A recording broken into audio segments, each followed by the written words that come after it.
Voici un petit résumé des applications de base que l'on retrouve dans la G Suite.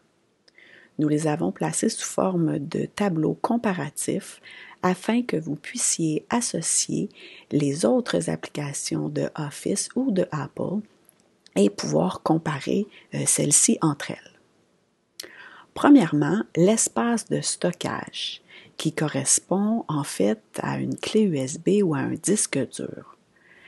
Dans la G Suite, dans Office et dans Apple, les espaces de stockage sont situés dans un nuage. Chez Apple, nous parlons du iCloud, alors que dans Office 365, nous parlons de OneDrive. Dans la G Suite, nous vous parlerons de Google Drive. Ensuite, au niveau du traitement de texte, donc ce qui équivaudrait à Word ou encore à Pages chez Apple, l'outil qui vous permet d'écrire du texte et de se corriger. Dans Google, nous l'appelons le Google Doc. Pour faire des diaporamas, ce que nous appelons souvent des PowerPoint, nous avons l'outil Google Slides chez Google. L'équivalent chez Apple serait Keynote. Cet outil nous permet de faire des visuels un peu plus intéressants, surtout pour des présentations. Ensuite, au niveau des chiffriers qui nous permettent de construire des tableaux et de les transférer en graphique, de calculer ou de faire différentes options au niveau des mathématiques, nous avons chez Office le Excel et chez Apple Numbers. Chez Google, nous parlerons de Google Sheet.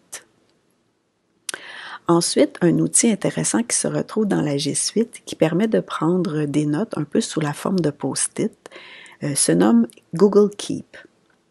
Il n'y a pas vraiment d'équivalent chez Office, sauf peut-être OneNote, qui permet aussi de prendre des notes, mais qui est plus un cahier un peu plus complet de notes.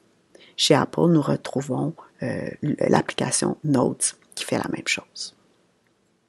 Ensuite, pour les outils qui sont utilisés en salle de classe et qui seront utiles pour les classes virtuelles, il y a l'environnement d'apprentissage, le Teams que l'on connaît chez Office 365, qui est l'équivalent de En classe, l'application En classe chez Apple.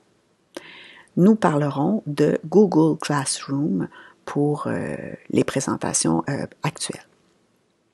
Finalement, pour tous les outils de visioconférence, donc quand on veut entrer en contact à distance avec nos élèves, nous parlerons avec Google Drive de Meet, Google Meet. Pour Office, il n'y a pas vraiment de nom pour l'outil de visioconférence. Il est intégré dans l'environnement d'apprentissage Teams.